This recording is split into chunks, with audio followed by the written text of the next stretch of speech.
Welcome to recipes in my way. இன்றைக்கி நம்ம அருமையான சுவையில் சிக்கன் வறுவல் தான் செய்ய போகிறோம். பிரியாணி, சாதம், சப்பாத்தி, பரோட்டாவோடு சாப்பிட்றதுக்கு ரொம்பவே பிரமாதமாக இருக்கும். ரொம்ப சுலபமாக எல்லாருமே விரும்பி சாப்பிட்ற மாதிரி ஹோட்டல் சுவையில் இதை எப்படி செய்கிறது, இதுக்கு தேவையான பொருட்கள் என்ன பார்க்கலாம் வாங்க. இந்த வறுவலுக்காக 3/4 கிலோ சிக்கன் கழுவி எடுத்து வச்சுருக்கேன். இதில் 3 டீஸ்பூன் உப்பு, 2 டீஸ்பூன் மிளகாய்த்தூள், அரை டீஸ்பூன் மஞ்சள் தூள், பாதி எலுமிச்சம்பழத்தோட சாறையும் புழிஞ்சு விட்டுக்கலாம்.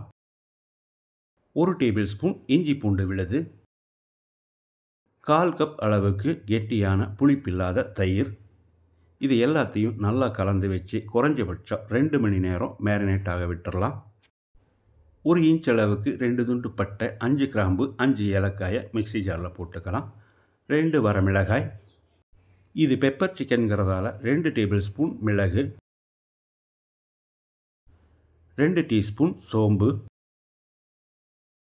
2 கொத்து கருவேப்பிலை, 3 டேபிள் ஸ்பூன் மல்லித்தூளையும் போட்டு பவுடராக அரைச்செடுத்துக்கலாம்.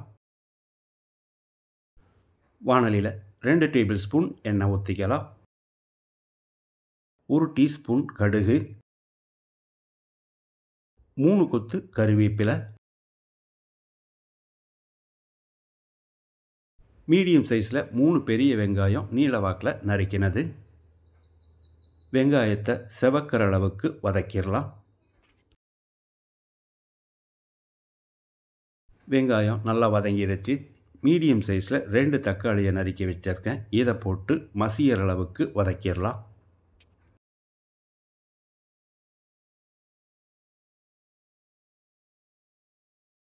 தக்காளி நல்லா வதங்கிடுச்சு. 1 டேபிள் ஸ்பூன் இஞ்சி பூண்டு விழுது சேர்த்து பச்சை வாசனை போகிற அளவுக்கு ஃப்ரை பண்ணிக்கலாம். இப்போ இதில் நம்ம அரைச்சி வச்சுருந்த பவுடரை போட்டு கலந்து விட்டுறலாம். ஒரு 30 செகண்ட் பச்சை வாசனை போகிற அளவுக்கு பெரட்டி விடணும். அளவான தீயிலேயே பெரட்டி விட்டுறலாம். இப்போ இதில் மேரினேட் பண்ணி வச்சுருந்த சிக்கனை சேர்த்துடலாம். சிக்கனில் மசாலா பிடிக்கிற மாதிரி ஒரு 2-3 நிமிஷம் நல்லா ஃப்ரை பண்ணி விடணும். இப்போ இதில் தண்ணி சேர்க்க வேண்டாம். தண்ணி சேர்க்காமையே ஒரு 5 நிமிஷம் வேகட்டும். இடையில அடிக்கடி கலந்து விடணும். அதிகப்படியான தீயில் 5 நிமிஷம் வேக விட்டுருந்தோம். நம்ம மேரினேட் பண்ணி வச்சுருந்த பாத்திரத்தை அலசி கொஞ்சமாக தண்ணி சேர்த்துக்கலாம். தண்ணி சேர்த்து கலந்து விட்ட பிறகு குறைஞ்ச தீயில் ஒரு 15 நிமிஷம் சிக்கன் வேகணும். இப்போ இதை மூடி வச்சிடலாம். இடையில அடிக்கடி கலந்து விடணும். குறைஞ்ச தீயில் 15 நிமிஷம் வேக விட்டுருந்தோம். எந்த அளவுக்கு உங்களுக்கு ட்ரையாக வேணுமோ அந்த அளவுக்கு ஃப்ரை பண்ணிக்கோங்க. இந்த ஸ்டேஜில் உப்பு சரி பார்த்து போட்டுக்கோங்க.